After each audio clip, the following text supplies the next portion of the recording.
The other day, I went out with a couple of friends for dinner who just came back from a vacation. And they were discussing the lady that meets them at the drop-off area at Heathrow Airport and parks the cars for them when they go away. And on the return, they message her when they land and she brings their car back and meets them with their keys at the drop-off area.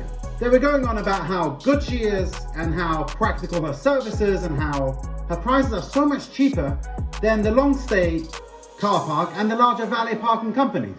When I asked how much she charges, they told me it was about 70 to 80 pounds for a long weekend. Now, that's about the price of an Uber one way from where we live.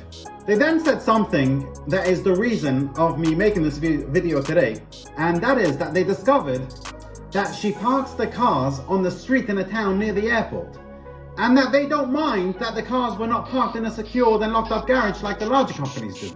After all, the cars are not parked in a locked up garage in London where they live, that has one of the highest crime rates in the world. So why would they care? Why would it bother them that the cars are not locked up when they go away? And by no means are their cars cheap rubbish. They both drive nearly new Mercedes-Benz, which kind of got me thinking, can this be a small business opportunity where you can make a decent income and start this with little or no money? So I went to find out. And what I found was, yes, this is a business you can start with little or no money. I'm going to show you on my computer screen, I'm going to try and record it for you, of what it costs in London at Heathrow Airport to park your car.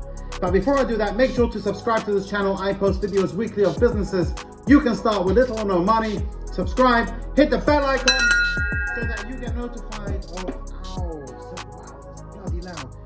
notified of new videos posted about businesses that you can start. Over to my computer, I'm on Google. I'm going to type in valet parking Heathrow. I'll start with valet parking. I'll show you why in a second. And if we click on Heathrow Airport valet parking, this one here, open in a new tab, and we scroll down, it's got the prices further down on the page. Okay, one day over here, one day 117 pounds, 2 days 160 pounds, etc. You can see everything here. Now remember, they told me they paid 70 to 80 pounds for 4 nights. Now let's go check out a long-term parking, right? Long-term parking at Heathrow Airport in London. It's where I live. It's the place that they told me they're paying 70 to 80 pounds. And go to Heathrow's official website. There are other websites as well, and they're further away, the car parks, and you've got to take long buses, and it's you may as well take a bloody taxi. And if we put in just 4 nights, so let's take not September, we're now September 12th, let's do October 13th till October 13th was a Thursday, so let's do till the 17th. Okay, for 4 nights, we're coming at 9 a.m. or 10 a.m. and we're leaving at 10 a.m. Select terminal, we'll do terminal 5, get a quote, and you won't believe the prices. It's outrageous, these people. Daylight robbery.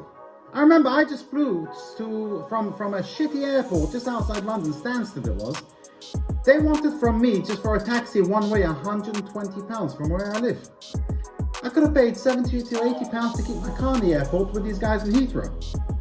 Now, business parking, Terminal 5, £97.50. This is probably the cheapest one you'll get. And with this, you've still got to take a bus, which comes every 5 minutes. So you got to wait for the bus, you got to go on the bus and stand, and it gets awkward, and people's suitcases all over the place. It's such a faff. But the one that's by the airport are the short stay, fast track parking, and the short stay parking Terminal 5. And those are £260 and £131 respectively. And then you got the other crap over here. This one's also £83, which is, again, you've got to take a bus, it's even further away. If you could find clients that will not be so fussy, as long as you're transparent with them and you tell them that, yes, it'll be parked on a road in a village or a town not too far away from the airport, most people won't mind that. They're saving so much money on the long-term parking, on taxis. You know, some people want to, families, they want to go away. They need a larger vehicle, a 7-seater, even though it's, you know, parents and 2 kids, but plus a whole bunch of suitcases won't fit into a regular car. A 7-seater. They want to use their own car. They want to have their car to take them to the airport. And somebody over there to park up for them, and when they come back into their own car. So many people want that. There are a few things you might have to arrange beforehand. You have to make sure you have the right insurances, and some places you might need permission to do this.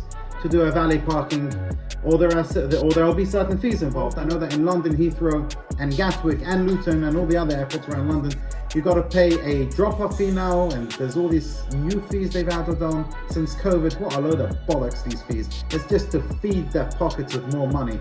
It's a load of crap. And so you'll have to bear all these things in mind. You'll have to work out how you're going to get to and from the airport when you pick up and drop off the vehicles. But you know, there are thousands and thousands of airports in every city in the world. You can make an arrangement with your local taxi service, or you know, today you can get like electric scooters that can go 20, 30, even 40 miles, some of them. Or take with a spare battery pack and battery and stick it in your backpack. And you can fold the scooter and put it in the boot or trunk of the vehicle, and that's how you can get to and from there. Or you can have a partner. You do this with somebody and you take each other. Once you get busy, you can, you know, maybe somehow arrange to drop off the vehicle and at the same time pick up another vehicle and go back, and you might have to wait around for a little bit. But if you can do a few of these a day, you're talking about a few $100s or pounds a day. And you can then build it, you can really build this business up. You can eventually start renting some land somewhere or a car park and start offering secured parking for vehicles, and then put your prices up a little bit more because you're offering the same service as everybody else. But as a business to start with little or no money, this is definitely possible. It's up there. It's a great business. You can launch this by all the other ways you launch these kind of businesses. You can do paid social media marketing, paid Google and PPC, etc. This is also the kind of business that if you're good at it, you do a good job, you're reliable, you'll have customers coming back to you over and over again. So if you do an initial investment on paid marketing and you get a few clients from that, especially the business clients who travel once a month or once every 2 months or whatever it is, a few times a year, you've just paid that once and they keep on coming back to you.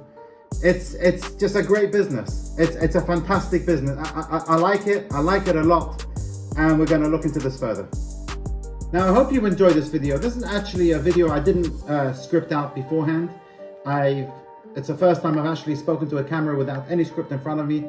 I'm sure I've skipped out a few details, and you might have advice that you can add to this idea, to this concept. So please post them in the comments below, and maybe on another occasion I'll make a full video about this business, how to launch it, how to start it, how to run it, how to get your clients. So make sure you're subscribed. I will make another video on this. Thanks for watching and have a fantastic day.